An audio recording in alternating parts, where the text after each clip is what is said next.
ज्योत्सना, पूजा, क्या कभी आपके मन में ये ख्याल आया कि अगर हमारे शरीर में हड्डियां नहीं होती तो हम सब कैसे दिखते? मैं तो इमेजिन ही नहीं कर पा रही हूँ हुसैन। लेकिन जस्ट इमेजिन ज्योत्सना, ऐसा हो तो चलिए थोड़ी देर के लिए मान लीजिए, जैसे मैथ में होता था कि सपोज बिल्कुल एक जेली फिश की तरह होते हम, जिसका कोई शेप नहीं होता, बस किस तरीके से चलते ये भी तस्वुर करना थोड़ा मुश्किल होता। वैसे क्या आप ठीक रहे हैं हुसैन? हमें इतना खूबसूरत शरीर अगर मिला है तो वो हड्डियों के ढांचे की वजह से है, जिससे हमें इतना अच्छा शेप स्ट्रक्चर मिलता है, और साइंटिफिक लैंग्वेज में इसे कंकाल यानी कि स्केलेटन कहते हैं। ज्योत्सना, ये स्ट्रक्चर शरीर को आकार देने के साथ कई अंगों की सुरक्षा भी करता है और मसल्स और वेन्स को भी जोड़कर रखता है। कैल्शियम और आयरन स्टोर कर शरीर को सप्लाई भी करता रहता है। लेकिन अगर यही हड्डियां दर्द देने लगें, उठने बैठने चलने फिरने के साथ साथ रोजमर्रा का काम इन्हीं हड्डियों की वजह से मुश्किल हो जाए तो क्या किया जाए? अब जब सर्दियों का मौसम शुरू हो चुका है तो हड्डियों को लेकर बहुत ज्यादा अलर्ट रहने की जरूरत है। अलर्ट इसलिए भी रहने की जरूरत है क्योंकि विंटर्स में तापमान गिरने से मसल्स में ऐंठन होने लगती है, ब्लड वेसल्स सिकुड़ने लगती हैं, जिससे जॉइंट्स तक ब्लड का सप्लाई प्रॉपर नहीं हो पाता, और नतीजा क्या होता है? जोड़ों में दर्द, अकड़न, सूजन, परेशानी। और अगर आप सोच रहे हैं कि ये बीमारी सिर्फ बुजुर्गों को ही होती है तो इस सोच को बदल डालिए, क्योंकि अब कम उम्र में भी हड्डियों की बीमारी दुश्मन बन रही है। और अगर बच्चे सुबह उठकर जॉइंट्स पेन या अकड़न की शिकायत करें तो समझ लीजिए कि ये जुवेनाइल इडियोपैथिक आर्थराइटिस के लक्षण हो सकते हैं।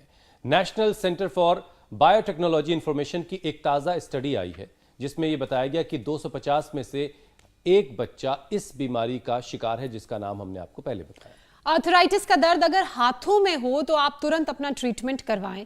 ऐसा इसलिए क्योंकि दर्द का अगर अगला स्टेज आ गया यानी कि कार्पल टनल सिंड्रोम तो परेशानी और बढ़ सकती है, जिसमें कलाई की जो नस है उसके दबने से हाथ में सूजन और नमनेस हो सकती है और फिर काम करना मुश्किल। और यही नहीं, गठिया से शरीर के 14 और ऑर्गन भी खतरे में आ जाते हैं, जिनमें सबसे ज्यादा असर हार्ट और ब्रेन और आंखों पर भी पड़ता है। और इसीलिए इस बीमारी को एडवांस स्टेज में पहुंचने से पहले ही रोक देना बहुत जरूरी है, जिसका सबसे कारगर इलाज भारत की विरासत आयुर्वेद में मौजूद है। बिल्कुल ठीक कहा हुसैन आपने। Indian council for medical research और आयुर्वेदिक ट्रस्ट तमिलनाडु के साथ मिलकर एक स्टडी करवाने के बाद ये बात WHO ने भी मानी है। तो योग आयुर्वेद के उपाय स्वामी रामदेव से बेहतर और कौन बता सकता है? तो सीधे हम चलते हैं स्वामी जी के पास और उनसे जानेंगे कि इन सर्दियों में हड्डियों का ख्याल कैसे रखना है। स्वामी जी प्रणाम और बहुत बहुत स्वागत है आपका। प्रणाम स्वामी जी, बहुत बहुत स्वागत है। बहुत बहुत प्रणाम प्रिया जी, ज्योत्सना जी, हुसैन भाई। और हम ये सूक्ष्म व्यायाम 10, 20, 25, 50, 100, 200 बार तक करा देते हैं जब हाथ टेढ़े मेढ़े हो जाते हैं।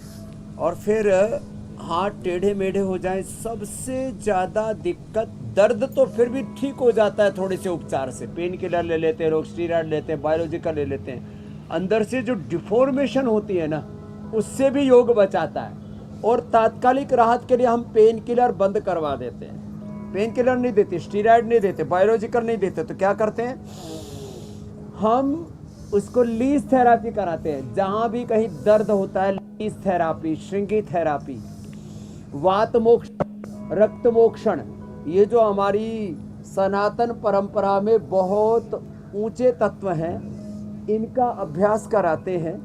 और वात मोक्षण से, रक्त मोक्षण से, श्रृंगी चिकित्सा से ये देखने में ऐसे साधारण सी चीज़ें दिखती हैं, लेकिन इनका प्रभाव बड़ा ज़बरदस्त होता है। फिर ये अभ्यंग कराते हैं कई तरह का, पोटली मसाज, बालों का मसाज, स्नेहधारा मसाज, अलग अलग प्रकार के मेडिकेटेड मसाज, पीड़ांतक क्वाथ से। फिर अमरबेल, एरेंड, धतूरा, ऐसे जो पत्ते हैं, ये निर्गुंडी के पत्र, सहजना के पत्ते, एरेंड के पत्ते, ये सारी चीज़ें पानी में डाल के उबालते हैं, उसमें स्टीम देते हैं और तेल में डाल के इसको पका लेते हैं। इसमें थोड़ा सा हल्दी, अदरक, लहसुन भी और डाल देते हैं। और घर पर भी कैसे तेल बनाना ये हमने कई बार बताया है। तो खैर, ये सूक्ष्म व्यायाम से शुरुआत करें। और सूक्ष्म व्यायाम जब अंग टेढ़े मेढ़े हो जाएं, अंदर से डिफॉर्मेशन हो जाए, तो बार तक करवा देते हैं। इसलिए इनको हल्के में ना ले, क्योंकि जिनको अर्थराइटिस हो जाता है वो कठिन व्यायाम नहीं कर सकते। तो सूक्ष्म व्यायाम से आज हम शुरुआत कर रहे हैं, और जिनको भी योग की शुरुआत करनी है तो यही सूक्ष्म व्यायामों के साथ करें। गर्दन के लिए, कंधों के लिए ऐसे ये छोटे छोटे अभ्यास हैं, और फिर पैरों के लिए भी ऐसे होंगे। और आसनों में फिर ताड़ासन, तिर्यक ताड़ासन से शुरुआत करके drugs, pain killer, steroids, biologicals, drugs के एडवर्स इफेक्ट, डिजीज और डिजीज के कॉम्प्लिकेशंस, मैंने कहा अर्थराइटिस में डिफॉर्मेशन सबसे ज़्यादा होता है, अंदर से अंगों में टूट फूट होती है लंबे लंबे श्वासों के साथ। और उसके साथ साथ फिर बॉडी रिएक्ट करती है। जो भी हम पेन किलर खाते हैं, एंटीबायोटिक्स खाते हैं, स्टीरॉयड लेते हैं, बॉडी रिएक्ट करती है उससे। फिर डिस्ट्रैक्शन, रिएक्शन बहुत खतरनाक होता है। और इन सब चीज़ों से बचने का उपाय है हमारे साथ साथ योगाभ्यास करें।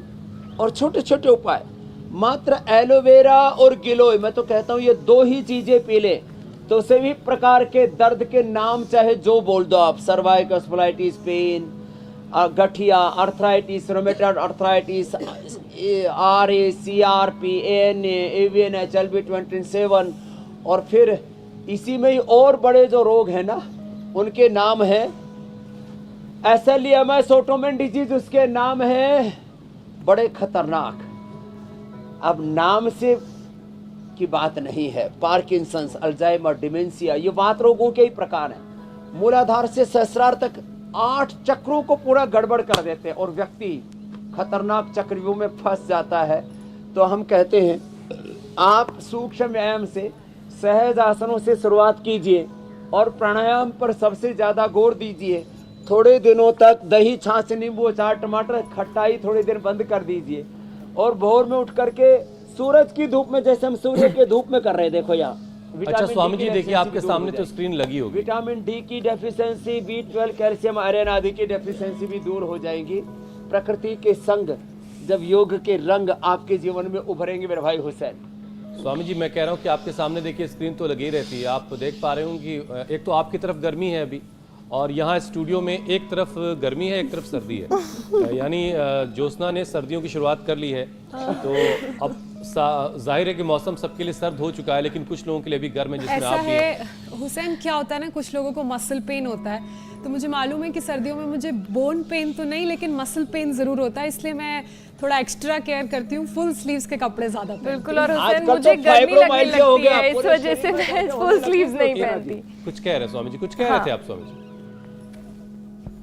प्रिया जी। जी स्वामी जी। तो ये जो फाइब्रोमाइल्जिया भी होता है ना, इससे भी बचने का उपाय है। देखो आजकल ये कोरोना के बाद कुछ ज्यादा हुआ है। सूक्ष्म व्यायाम, हाथों के पैरों के जैसे ना, ऐसे साथ साथ भी कर सकते हैं। इंडिया टीवी हर वक्त हर जगह डाउनलोड करने के लिए सर्च करें India TV news Google play store या ऐप स्टोर पर।